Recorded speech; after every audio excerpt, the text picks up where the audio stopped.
हाय, मैं हूँ अमृता। मूवी की शुरुआत मैथ और जेस नाम के कपल से होती है जो अपने कार से हॉस्पिटल जा रहे थे क्योंकि जेस एक बच्चे को जन्म देने वाली थी और यहाँ पे मैथ अपने पिता बनने की जर्नी को रिकॉर्ड कर रहा था और वीडियो के चक्कर में उसका ध्यान हटता है और उनका एक्सीडेंट हो जाता है जिसमें मैथ की एक आंख खराब हो जाती है और तो और उनका बेबी भी इस दुनिया में नहीं रहता। अब हम 10 महीने के बाद देखते हैं मैथ ने एक प्रोस्थेटिक आंख लगा ली थी और अपने आंख को एक कैमरा भी लगवा लिया था ताकि वो सारी चीजें आंखों के थ्रू रिकॉर्ड कर सके। अब वो अपने दोस्तों के साथ एक ट्रिप पे जाता है जहाँ पे वो अपने बॉस के कैबिन में छुट्टियां मनाने के लिए जा रहा था और तभी उन्हें खबर मिलती है कि किसी तरह का यूएफओ सैटेलाइट से टकरा गया है और इस यूएफओ ने सैटेलाइट को बर्बाद कर दिया है। मैथ इस बात पर इतना ध्यान नहीं देता और जेस और अपने टेड के साथ घर से निकल जाता है और सबसे पहले वो अपने दोस्त जो और उसकी गर्लफ्रेंड लीज से मिलते हैं। इन्हें भी वीडियो बनाने का काफी शौक होता है जिसके बाद वो जेस के भाई ट्रे और उसकी गर्लफ्रेंड जूलिया को लेने के लिए चले जाते हैं और थोड़े समय के बाद उन्हें पिक कर लिया जाता है और सभी लोग जंगल में उस कैबिन के लिए निकल जाते हैं। अब रास्ते में सभी लोग हंसी मजाक करते हुए आगे बढ़ने लगते हैं और 5 घंटे के सफर के बाद उस जंगल के कैबिन तक पहुंच जाते हैं। वो घर बहुत ही आलीशान था। अब रात में ये लोग पार्टी कर रहे होते हैं कि तभी उन्हें आसमान में एक मेट्रॉइड गिरते हुए दिखाई देता है, इसीलिए सभी उसे देखने लगते हैं और देखते ही देखते वो मेट्रॉइड उनके कैबिन के बिल्कुल पास में ही पहुंच जाकर जंगल में चला जाता है। इसीलिए मैथ और जोई उसका वीडियो बनाने के लिए तुरंत जंगल में भागते हैं।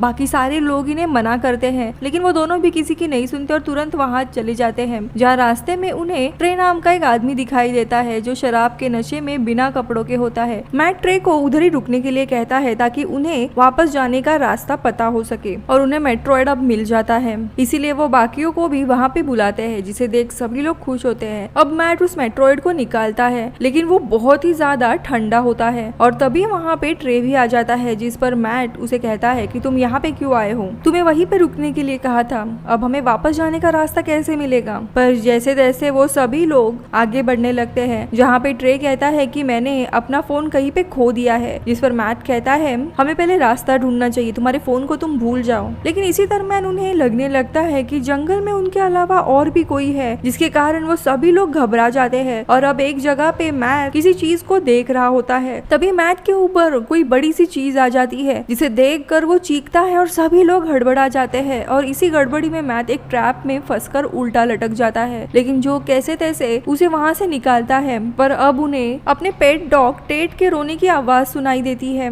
इसीलिए मैथ वो मेट्रॉइड ट्रे को देखकर जोई के साथ अपने पेट डॉग को ढूंढने के लिए जाता है जहाँ पे वो टेड को ढूंढते हुए गुफा के पास आ जाता है जिसके अंदर से उन्हें टेड की रोने की आवाज सुनाई दे रही थी। इसीलिए वो दोनों डरते हुए गुफा के अंदर चले जाते हैं। आगे चलने पर उन्हें ट्रे का मोबाइल मिल जाता है जिसकी स्क्रीन अजीब तरह से फ्लिकर हो रही थी जो देखकर वे लोग काफी डर जाते हैं। लेकिन तभी अचानक से वही डरावनी चीज मैथ का हाथ पकड़ने की कोशिश करती है जो महसूस करते ही दोनों की हालत खराब हो जाती है और वो तुरंत वहाँ से भागने लगते हैं। पर तभी उन्हें ऐसा मालूम होता है कि वो भयानक हाथ किसी क्रीचर का है और वो उनके आसपास ही है, इसीलिए जोई उसकी वीडियो बनाने लगता है जिसमें वो क्रीचर रिकॉर्ड हो जाता है जो कि किसी तरह का एलियन जैसे दिखाई दे रहा था और उस क्रीचर के वहाँ से जाते ही दोनों तुरंत भागते हुए कैबिन की तरफ आते हैं जहाँ पे उन्हें ट्रे और बाकी लोग दिखाई देते हैं। अब जो मैथ से कहता है कि हमें तुरंत यहाँ से निकलना होगा, ये जगह बहुत ही खतरनाक है, लेकिन वो कहता है कि कार में इतना फ्यूल नहीं है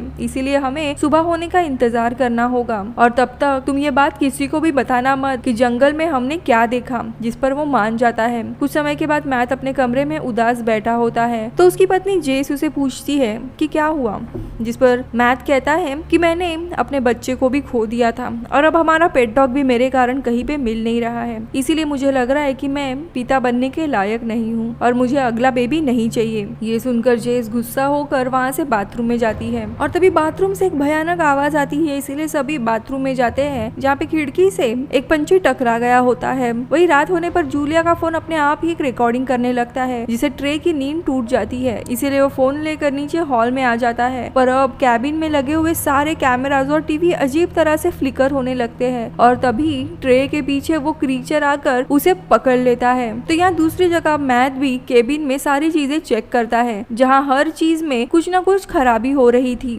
इसके साथ साथ घर में लगी हुई घड़ी और मैथ की घड़ी भी बहुत तेजी से चल रही होती है, इसीलिए मैथ सारे कमरों को चेक करने लगता है और जब वो हॉल में आता है तो उसे वहाँ पे ट्रे दिखाई देता है जो मानो पजेस हुआ है और वो कह रहा था कि सभी मरने वाले हैं। ये सुनते ही मैथ काफी डर जाता है, इसीलिए वो उसे कमरे में छोड़कर टीवी चेक करता है जिसमें उसे अजीब सा सिंबल दिखाई देता है। पर अचानक से टीवी बंद हो जाता है, जिसके बाद मैथ फिर से केबिन को चेक करने लगता है। पर तभी उसके सामने जूलिया आ जाती है, जिसे देखकर वो काफी घबरा जाता है। उसे जूलिया कहती है कि ट्रे कहीं दिखाई नहीं दे रहा है, जिस पर मैथ कहता है कि मैंने उसे एक कमरे में बंद कर दिया था। लेकिन जूलिया कहती है कि वो कोई भी कमरे में नहीं है, इसीलिए वो सारे सीसीटीवी फुटेज को चेक करने लगते हैं, जिसे उसे पता चलता है कि ट्रे हिप्नोटाइज स्टेट में जंगल में चला गया है। इसीलिए वो सभी तुरंत केबिन के बाहर आते हैं, पर जूलिया अकेले ही जंगल में जाने लगती है, जिस पर मैथ समझाता है कि वो अकेले वहाँ जाना खतरे से खाली नहीं होगा। मैं जोई के साथ चला जाता हूँ, हम दोनों उसे ढूंढ लेंगे। इसीलिए वो जोई को नींद से उठाकर वहाँ पे आता है, पर तब तक जूलिया जंगल में चली गई होती है, जिस पर फिर मैथ जेस को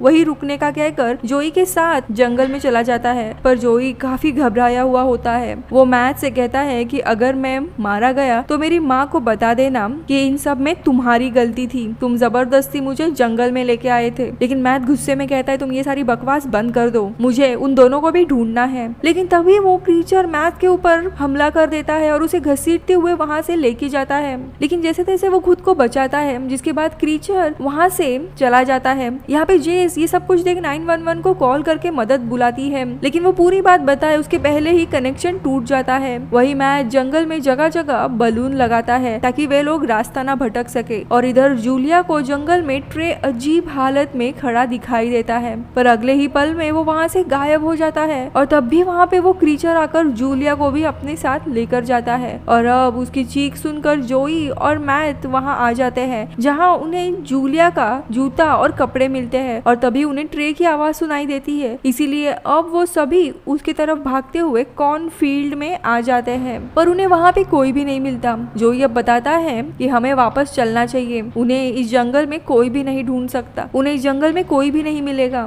लेकिन मैथ कहता है कि अगर हम बलून में मोबाइल को बंद कर हवा भर के उड़ाते तो हमें ट्रे और जूलिया का पता चल सकता है, पर इसके लिए उनके पास एक भी बलून नहीं होता। लेकिन तभी अचानक से वो सारे बलून्स हवा में आ जाते हैं जिन्हें उन्होंने रास्ते में लगाया था, जो देखकर वो काफी घबरा जाते हैं, मानो उनकी बातें कोई सुन रहा है। लेकिन उनके पास कोई चारा न होने के कारण वो उन्हीं बलून में मोबाइल को बंद कर हवा में उड़ा देते हैं, जहाँ पूरे कॉर्नफील्ड में वैसा ही सिंबल बन जाता है जैसा उन्होंने टीवी पर देखा था, जो देखकर वो दोनों भी काफी घबरा जाते हैं। और तभी उन्हें उस वीडियो में ट्रे दिखाई देता है, इसीलिए वो उसकी तरफ भागते हैं। लेकिन वहाँ पे ट्रे नहीं, उसके पास कपड़े थे। और तभी उन्हें वहाँ उस क्रीचर के होने का एहसास हो जाता है, इसीलिए अब वो दोनों वहाँ से भागकर जंगल में आ जाते हैं। मैथ जो को कहता है कि शायद उस क्रीचर को हमसे कुछ चाहिए होगा, इसीलिए उसने हमें वो बलून लाकर दिए, हमें तुरंत कैबिन में चले जाना चाहिए। लेकिन वो कैबिन का रास्ता भटक चुके थे, पर तभी उन्हें फिर से अलग अलग जगह पे बलून दिखाई देते हैं, जिसका पीछा करते हुए वो कैबिन तक पहुंच जाते हैं और वहाँ से भागने की तैयारी करने लगते हैं। लेकिन जेस कहती है कि मैं अपने भाई को छोड़कर नहीं जाऊंगी, इसीलिए जो और लीज वहाँ से कार लेकर जाने का फैसला करते हैं। लेकिन इनकी कार भी खराब हो जाती है, इसीलिए वो दोनों बाइसिकल से ही जाने का तय कर देते हैं, जो मैथ को कहता है कि जल्दी वो उसके लिए मदद लाएगा। और हम देख पाते हैं जैसे ही वे लोग थोड़ी दूर पे जाते हैं, एक इनविजिबल फोर्स उन्हें आसमान की तरफ खींच लेती है। अब मैथ तुरंत जेस के साथ केबिन में आता है और अपनी आंख वाले कैमरे में रिकॉर्ड हुई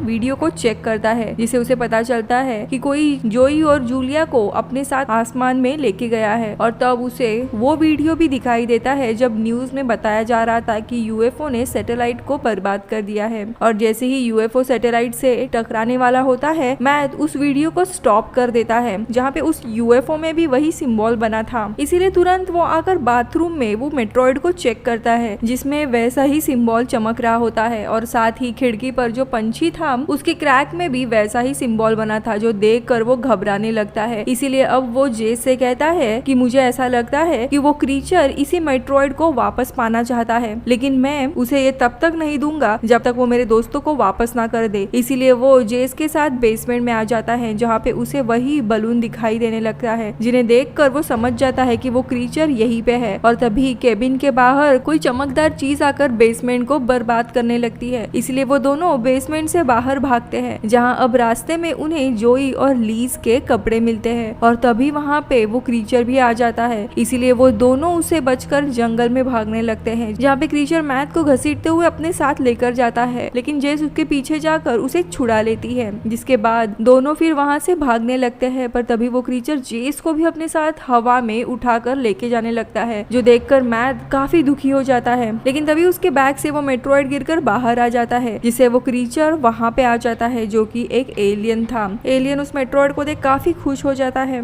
और फिर जैसे ही उसे खोलता है उसमें से एक छोटा एलियन निकलता है, यानी कि वो मेट्रॉइड एलियन का अंडा था। ये देख मैथ उससे माफी मांगता है अपने गलती के लिए। फिर वो एलियन जोर से चीखता है और वैसे ही वो यूएफओ वहाँ पे आ जाता है और फिर वो अपने बच्चे के साथ उस यूएफओ में वापस जाकर अर्थ से वापस चला जाता है। एलियन के जाने के बाद आसपास रोशनी निकलने लगती है, यानी कि जिन जिन लोगों को एलियन ने अबडक्ट किया था वो वापस अर्थ पर आ चुके थे, जिसे देख मैथ काफी खुश हो जाता है। और तभी वहाँ पे पुलिस का हेलीकॉप्टर आ जाता है, जो कि जेस ने 911 पे कॉल करके बुलाया था। अब इसके बाद 1 साल के बाद हम देखते हैं जहाँ पे मैथ और जेसी को एमिली नाम की एक बेटी हुई थी और दोनों भी काफी खुश थे और इसी के साथ मूवी खत्म होती है। बाय।